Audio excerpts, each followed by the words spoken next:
ಗವರ್ನರ್ನ ಮೂರನೇ ನೋಟಿಸ್ ರಾಜ್ಯಪಾಲರ ಮೂರನೇ ನೋಟಿಸ್ ಒಂದೇ ನೋಟಿಸ್ ಬಂದಿರೋದು ಅದು ಉತ್ತರ ಕೊಟ್ಟಾಗ ಚೀಫ್ ಸೆಕ್ರೆಟರಿನ ಕರೆಸ್ಕೊಂಡು ವಿವರಣೆ ಕೇಳಿದ್ದಾರೆ ನನಗೆ ಗೊತ್ತಿಲ್ಲ. ಚೀಫ್ ಸೆಕ್ರೆಟರಿ ಹೊಸ ಚೀಫ್ ಸೆಕ್ರೆಟರಿ ಆಗಿದ್ರು ಭೇಟಿ ಮಾಡೋಕ್ಕೆ ಅಷ್ಟು ಗೊತ್ತು ನನಗೆ. ಹೊಸ ಚೀಫ್ ಸೆಕ್ರೆಟರಿ ಆದಮೇಲೆ ಅವರು ಡೆಲ್ಲಿಗೆ ಹೊಂಟೋಗಿದ್ರು ಗವರ್ನರ್, ಅವರು ಊರು ನಿಲ್ಲಲಿಲ್ಲ. ಅವ್ರು ಬಂದ ಮೇಲೆ ಭೇಟಿ ಮಾಡಿದ್ದಾರೆ. ಸಿದ್ದರಾಮಯ್ಯ ಅವ್ರನ್ನ ಟಾರ್ಗೆಟ್ ಮಾಡುವಂಥದ್ದು ಮುಂದುವರೆದಿದೆಯಾ ಅಂತ ಸರ್ ವಿಪಕ್ಷಗಳಿಂದ ಬಿಜೆಪಿ ಜೆಡಿಎಸ್? ಈಗ ಅವರು ನನ್ನನ್ನು ಯಾಕೆ ಟಾರ್ಗೆಟ್ ಮಾಡ್ತಾವ್ರೆ? Why they are targeting me? It is because ಈ ಸರ್ಕಾರನ ದುರ್ಬಲಗೊಳಿಸಬೇಕು, ಅಸ್ಥಿರಗೊಳಿಸಬೇಕು ಅನ್ನೋ ಕಾರಣಕ್ಕೋಸ್ಕರ. ಯಾಕಂತಂದರೆ ಟ್ರೈಡ್ ಆಪರೇಷನ್ ಕಮಲ ಮಾಡೋಕ್ಕೆ ಪ್ರಯತ್ನ ಮಾಡಿದ್ರು, ಅದಾಗಲಿಲ್ಲ. ಅದಕ್ಕೆ ಬಿ ಜೆ ಪಿಯವರು ಜೆ ಡಿ ಎಸ್ನವರು ಇಬ್ಬರು ಸೇರ್ಕೊಂಡು ಅಸ್ಥಿರಗೊಳಿಸಲಿಕ್ಕೆ ಪ್ರಯತ್ನವನ್ನು ಮಾಡ್ತಾ ಇದ್ದಾರೆ. ಯಾಕಂತಂದರೆ ಅವ್ರಿಗೆ ಸಿದ್ದರಾಮಯ್ಯ ನಾನು ಬಡವ್ರ ಪರವಾಗಿ ಕೆಲಸ ಮಾಡ್ತಾ ಇದ್ದೀನಲ್ಲ, ಗ್ಯಾರಂಟಿ ಯೋಜನೆಗಳೆಲ್ಲ ಇಂಪ್ಲಿಮೆಂಟ್ ಮಾಡಿದ್ದೀವಲ್ಲ, ಅದನ್ನು ತಡ್ಕೊಳಕ್ಕಾಗಲ್ಲ ಅವ್ರ ಕೈ. ಯಾಕಂತಂದರೆ ಗ್ಯಾರಂಟಿ ಯೋಜನೆಗಳಿಗೆ ವಿರುದ್ಧ ಅವರು ಫ್ರಮ್ ದಿ ಡೇ ಒನ್ ಹೇಳ್ತಾ ಇದ್ದಾರೆ, ಇದನ್ನು ಮಾಡೋಕ್ಕಾಗಲ್ಲ ಅಂತ ಪ್ರಧಾನಮಂತ್ರಿಗಳೇ ಹೇಳಿದ್ರು. ಒಂದು ವೇಳೆ ಮಾಡಿದ್ರೂ ಕೂಡ ನಿಲ್ಲಿಸ್ಬಿಡ್ತಾರೆ ಅಂತ ಹೇಳಿದ್ರು. ನಿಲ್ಲಿಸಿದ್ದೀವ ಈಗ ನಾವು? ಒಂದು ವರ್ಷದಿಂದ ಯಶಸ್ವಿಯಾಗಿ ಮಾಡಿಸಿದ್ದೀವ ಇಲ್ಲ?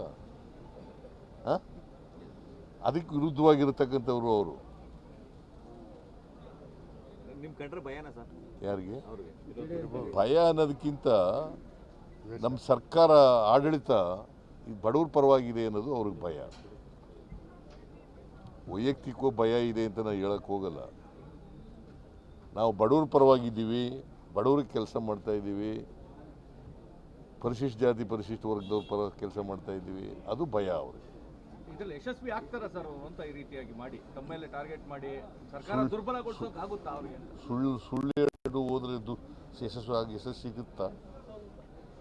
ಸುಳ್ಳು ಹೇಳೋರಿಗೆ ಯಶಸ್ಸು ಸಿಗುತ್ತಾ? ಸತ್ಯಕ್ಕೆ ಯಾವಾಗಲೂ ಜಯ.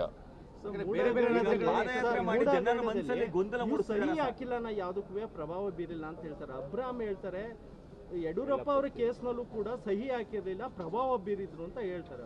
ಏನು ಪ್ರಭಾವ? ಇನ್ವಾಲ್ವ್ಮೆಂಟ್ ಇಲ್ಲ ಅಂದ್ರೂ ಯಡಿಯೂರಪ್ಪ ಕೇಸೇ ಬೇರೆ. ನಾನೇ ಗವರ್ನರ್ನ ಮೂರನೇ ನೋಟಿಸ್ ರಾಜ್ಯಪಾಲರ ಮೂರನೇ ನೋಟಿಸ್ ಒಂದೇ ನೋಟಿಸ್ ಬಂದಿರೋದು ಅದು ಉತ್ತರ ಕೊಟ್ಟಾಗ ಚೀಫ್ ಸೆಕ್ರೆಟರಿನ ಕರೆಸ್ಕೊಂಡು ವಿವರಣೆ ಕೇಳಿದ್ದಾರೆ ನನಗೆ ಗೊತ್ತಿಲ್ಲ. ಚೀಫ್ ಸೆಕ್ರೆಟರಿ ಹೊಸ ಚೀಫ್ ಸೆಕ್ರೆಟರಿ ಆಗಿದ್ರು ಭೇಟಿ ಮಾಡೋಕ್ಕೆ ಅಷ್ಟು ಗೊತ್ತು ನನಗೆ. ಹೊಸ ಚೀಫ್ ಸೆಕ್ರೆಟರಿ ಆದಮೇಲೆ ಅವರು ಡೆಲ್ಲಿಗೆ ಹೊಂಟೋಗಿದ್ರು ಗವರ್ನರ್, ಅವರು ಊರು ನಿಲ್ಲಲಿಲ್ಲ. ಅವ್ರು ಬಂದ ಮೇಲೆ ಭೇಟಿ ಮಾಡಿದ್ದಾರೆ. ಸಿದ್ದರಾಮಯ್ಯ ಅವ್ರನ್ನ ಟಾರ್ಗೆಟ್ ಮಾಡುವಂಥದ್ದು ಮುಂದುವರೆದಿದೆಯಾ ಅಂತ ಸರ್ ವಿಪಕ್ಷಗಳಿಂದ ಬಿಜೆಪಿ ಜೆಡಿಎಸ್? ಈಗ ಅವರು ನನ್ನನ್ನು ಯಾಕೆ ಟಾರ್ಗೆಟ್ ಮಾಡ್ತಾವ್ರೆ? Why they are targeting me?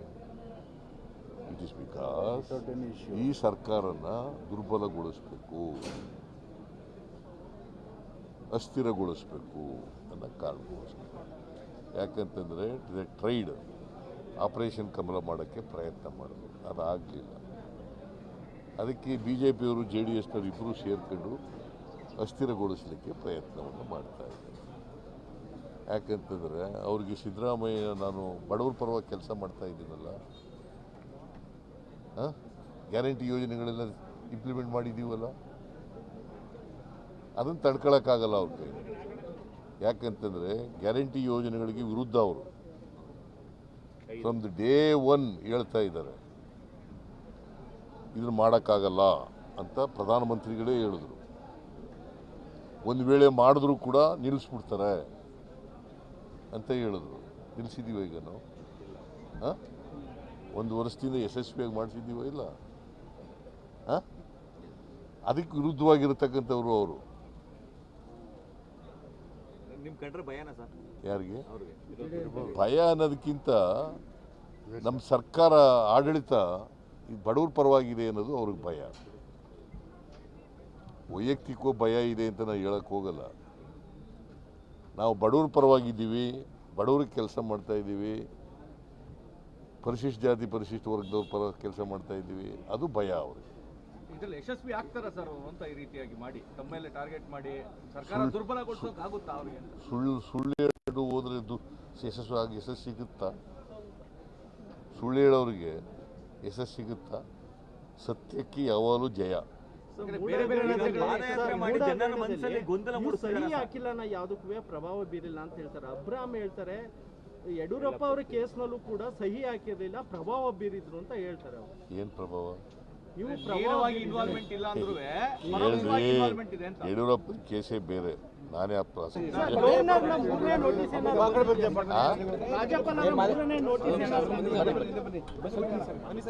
ಒಂದೇ ನೋಟಿಸ್ ಬಂದಿರೋದು, ಅದು ಉತ್ತರ ಕೊಟ್ಟಾರೆ.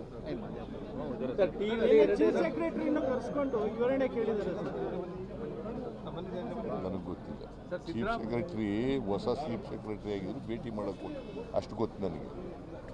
ಹೊಸ ಚೀಫ್ ಸೆಕ್ರೆಟರಿ ಆದಮೇಲೆ ಅವರು ಡೆಲ್ಲಿಗೆ ಹೊಂಟೋಗಿದ್ರು ಗವರ್ನರ್. ಅವರು ಊರು ನಿಲ್ಲಲಿಲ್ಲ, ಅವ್ರು ಬಂದ ಮೇಲೆ ಭೇಟಿ ಮಾಡಿದ್ದಾರೆ.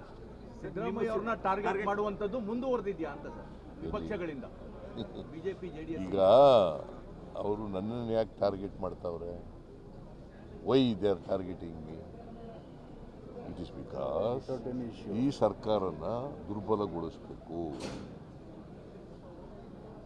ಅಸ್ಥಿರಗೊಳಿಸಬೇಕು ಅನ್ನೋ ಕಾರಣಕ್ಕೋಸ್ಕರ.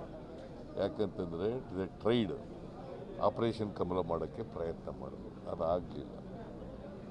ಅದಕ್ಕೆ ಬಿ ಜೆ ಪಿಯವರು ಜೆ ಡಿ ಎಸ್ನವರು ಇಬ್ಬರು ಸೇರ್ಕೊಂಡು ಅಸ್ಥಿರಗೊಳಿಸಲಿಕ್ಕೆ ಪ್ರಯತ್ನವನ್ನು ಮಾಡ್ತಾ ಇದ್ದಾರೆ.